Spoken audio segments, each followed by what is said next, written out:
Alright everybody, time to get down with it.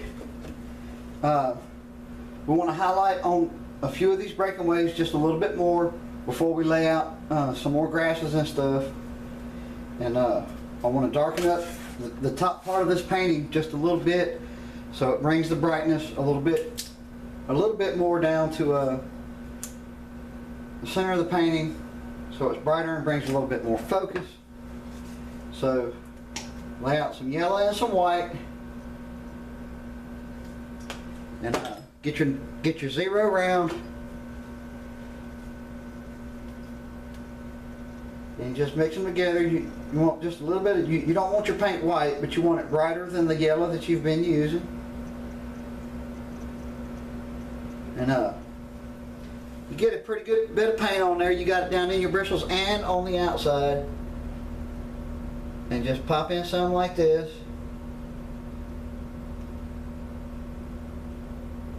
That's a little bit too white. And some more yellow in there.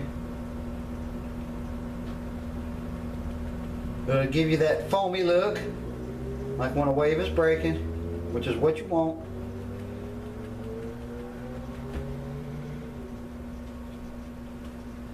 You don't want to do the whole thing.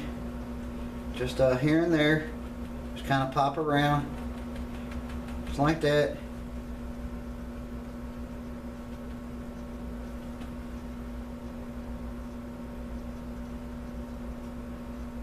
A little bit whiter, want it a little bit brighter. There we go. That looks good. And you want to tap it just like that, because you know bubbles are round, and I'm using a zero round, so.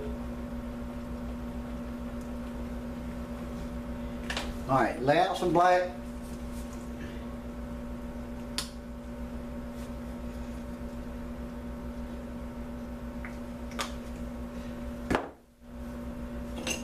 And you will go to your 2-inch brush. Make sure your bristles are good separated. That's why I always pop my brushes like that, to make sure I got good separation on my bristles on my larger brushes. And put just a little bit on the edge and beat it in. Just like that. And you just come in on the edges.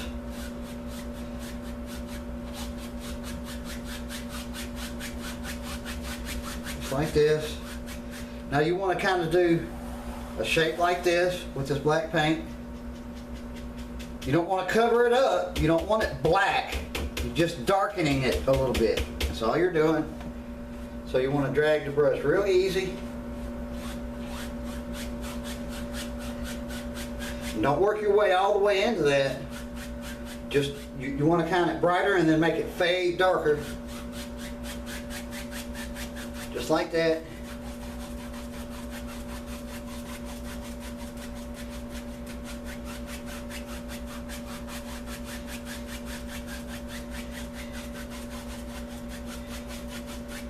Because when you're actually looking at a sunset, at the corner of your eyes, everything fades out and gets darker on the corner of your vision. So that's how it's going to appear to you if you were actually looking at it.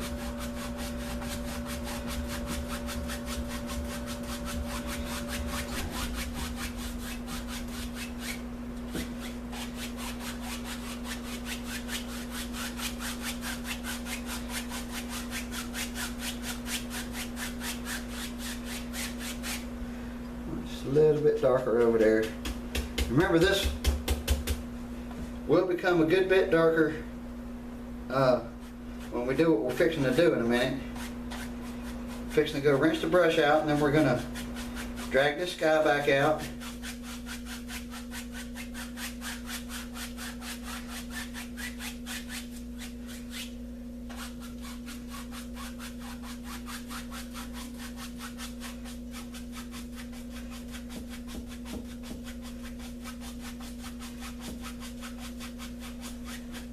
Alright, now go rinse your brush out real good.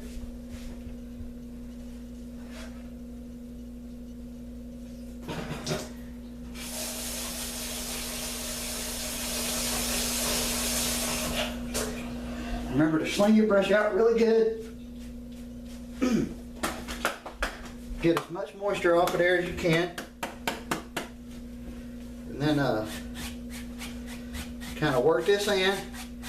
And when you add that water, just a little bit, there's not much water on this brush at all. But it'll work these paints together. And it'll give you a more realistic looking scene.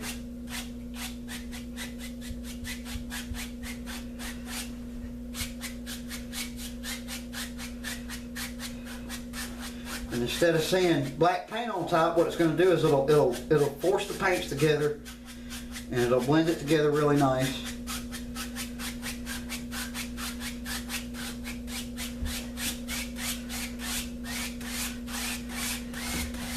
You work it back and forth all the way across.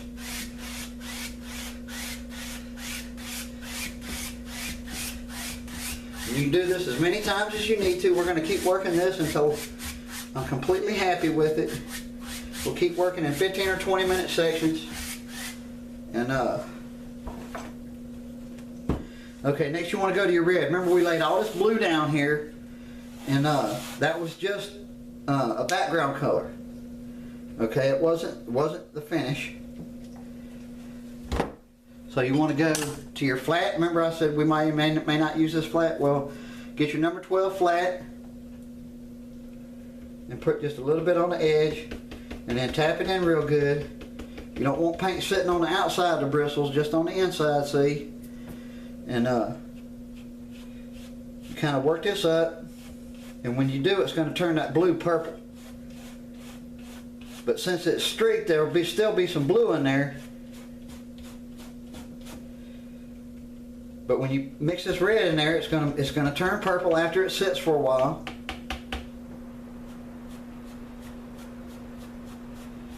And there's a lot of purples in shadows.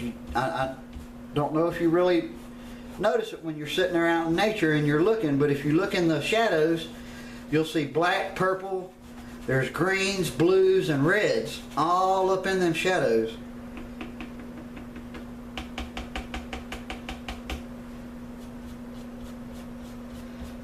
A lot of people don't notice that, but it's there when you're looking at it.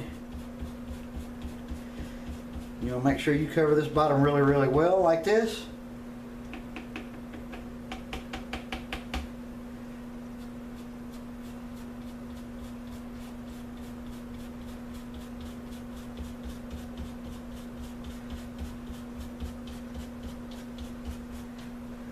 Okay.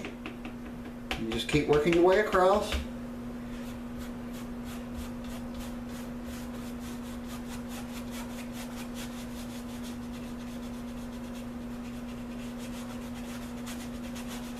Like that.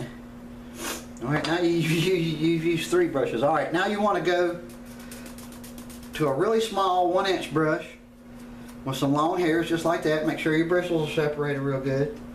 Alright, this time you just want a little bit of paint on the tip of the bristles. You don't want to beat it in there real hard.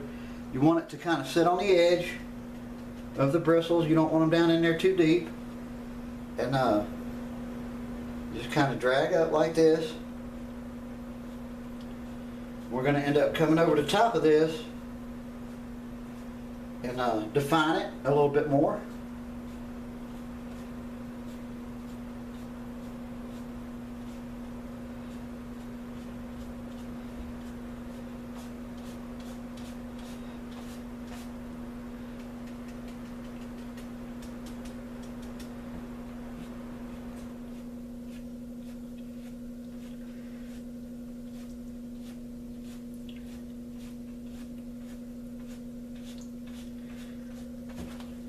Alright, now I'm going to come back in with this.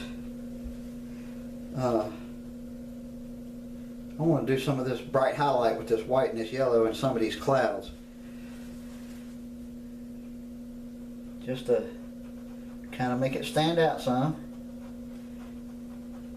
Right there on the upper edges, just like this.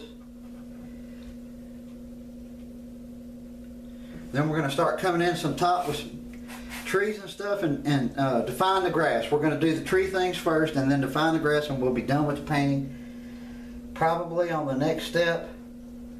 So my next video will probably be a little bit longer. It's going to take me a while to upload it.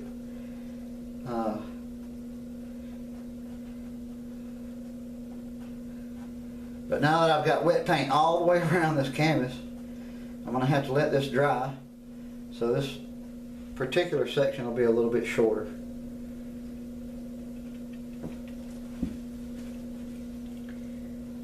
You want to kind of come up and do certain spots where you don't want to go all the way down. You want to hit these high spots, just like this.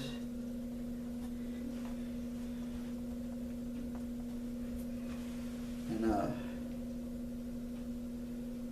little bit of white, a little bit more yellow. I'm going to go right here above the sun. And my brush is barely touching the canvas, people. Barely touching it. Right through there. Just kind of very easily rub that out.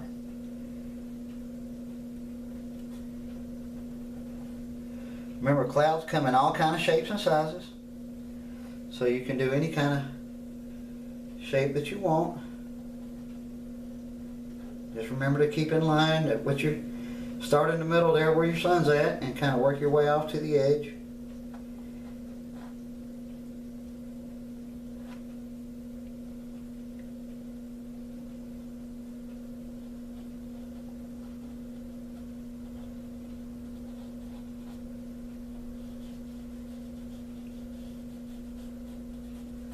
And that's it for now. We're going to have to let this dry, and then we're going to come back and finish this painting off.